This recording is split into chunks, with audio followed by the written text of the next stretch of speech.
আসসালামু আলাইকুম রহমতুল্লাহ। আমার ইউটিউব চ্যানেল জিনবু সারাই অবশ্যই আপনারা লাইক এবং সাবস্ক্রাইব করবেন, বেশি বেশি ভিডিওগুলো দেখবেন। আজকে যে বিষয়টা তা হচ্ছিল হুঙ্কার হায়দারি। এই হুঙ্কার হায়দারি যেখানেই লাগাবেন সেখানেই কাজ হবে। বাড়ি বন্ধ করবেন, জিন ধরলে জিনের সামনে পড়বেন। যদি বান কারো উপরে প্রয়োগ করে তাহলে বান ফেরত পাঠাবেন। এবং এই হুঙ্কার হায়দারি অত্যন্ত কার্যকরী একটি মন্ত্র। হ্যাঁ, অত্যন্ত কার্যকরী একটি মন্ত্র মুকসুদুল মহসিনের ভেতরে আছে। মুকসুদুল মহসিন, এই যে বই দেখছেন, এটি ছোট্ট একটা বই। এই বইটি মুকসুদুল মহসিন আছে। হ্যাঁ, অনেক মন্ত্র আছে, অনেক মন্ত্র। ইসলামিক একটা মন্ত্র সেগুলো লিখছিল তোমার জহিরুদ্দিন মোহাম্মদ, উনি লিখছিল। তারপরে ভারতের হচ্ছে নকিবুদ্দিন রহমতুল্লাহ আলাই, সাইফুল আলম সাতপুরি, উনিও আছে, সম্পাদনা করছেন এই বইগুলোর ভেতরে। শাহ অলিল্লাহ দেউলভী মুহাদ্দিস, ওনারও এই বইয়ের ভিতরে নাম আছে। ওনারা সম্পাদন করছে এই বইটি।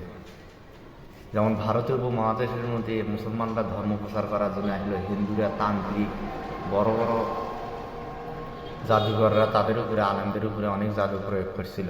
তারা কি করলো, কোরআনের অনেক কিছু গবেষণা করার ভেতরে তারা এগুলো অনেক কিছু সংযোজন করার ফলে একটি বই আকারে প্রকাশ করছিল তারা।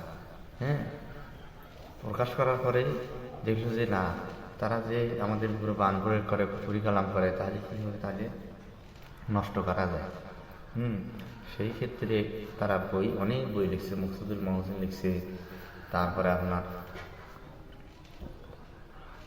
লজ্জাতুন্নেসা, ইসলামিক ক্ষেত্রে যেগুলো বইগুলো প্রকাশ হয়েছে, সেই যেমন হুঙ্কার হায়দারি।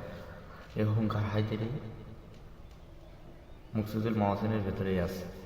যেমন বিসমিল্লাহির রহমানির রহিম, আজিজুল কাহার নামহু হাঙ্কার নিজ মনি স্বয়ং সংসারে, তাহার কাবে ধমুগার গুরু পরে অতিশয় ডান গাতে বাজায় লা ইলাহা ইল্লাল্লাহ, রহম করো ফে আল্লাহ আল্লাহ, এক নাম অহেদ নামে বক্ষ নামে ধনী, আসমানকে জপ নাম ফুটে খালি খালি, মত্তের উপর জপ নাম নষ্ট না হয়, তাদের বৃক্ষের উপর জপ নাম মারিয়া দেখাও থাকে, ভূ হাঙ্কারে মার ধাক্কা মারিয়া করো সাফান সাফা, কুলুক আল্লাহ আহাদ ভেজা কুল্লে তুফান তুফান। এই বাড়ি অথবা এই ব্যক্তির শরীরে যত বালা মুসিবত দিয়েছ আল্লাহ তাকে করো তরান তরান, বা লা ইলাহা ইল্লাল্লাহ। এইভাবে পড়বেন। পড়লেই দেখতে পারবেন ইনশাল্লাহ 2-3 দিন, অথবা জিনগ্রস্ত ব্যক্তির সামনে পড়বেন 3 বার অথবা 10-11 বার, তাহলে অটোমেটিকভাবে জিন হাজির হয়ে যাবে নিশ্চিত। আমার অবশ্যই যদি ভিডিওগুলো ভালো লাগে অবশ্যই আপনারা সাবস্ক্রাইব করবেন এবং শেয়ার করবেন, মানুষ জানি দেখে। জিন যাদের ধরবে ভাই, অবশ্যই তাদের পরিবার অবশ্যই আমাকে নক করবেন, মোবাইল অথবা সরাসরি যদি কাছাকাছি হয় ইনশাল্লাহ দেওয়ার চেষ্টা করবেন ইনশাল্লাহ। আসসালামু আলাইকুম রহমতুল্লাহ।